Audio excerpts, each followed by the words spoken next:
Ka shumë raste që ne bëjmë arbitrime, do të thonë kur ka konflikte, bëjmë rolin e ndërmjetësuesit. Unë kam licencë ndërmjetësimi. Dhe shumë herë bëj rolin edhe të ndërmjetësuesit, pra bëj edhe atë rolin e gjykatësit. Okej. Kështu që pjesa Ka në Shqipëri raste të tilla që absolutisht e detyruar me ligj. Do të thonë nga 2026 është e detyrueshme, ti nuk mund bësh gjyq pa shkuar një herë tek ndërmjetësuesi. Është e sankcionuar me ligj. Okej, se di këtë gjë. Po. Fillon tani pra. Po, do të thonë ajo është, pa akoma nuk është Me ligj. Nuk është sankcionuar kështu e prerë, domethënë. Pra ti nuk mund të shkosh në gjykat, por nuk patë një dëshmi që ndërmjetësimi ka dështuar. Edhe kjo do të jetë zgjedhje e madhe faktikisht, do të jetë lehtësim i madh për njerëzit. S'ka nevojë për seanca, s'ka nevojë për avokatë, për gjë ulet ndërmjetësuesi ngjon palët kur ka një farë besimi njerëzit tek ai, sepse unë nuk mund të shkoj tek çdo lloj ndërmjetësuesi.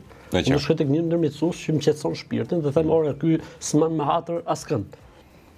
Ta jap një shifër ekstreme që kam ndërmjetësuar. 2.100.000 euro. Sa? 2.100.000 euro. Konflikt mes dy ortakëve.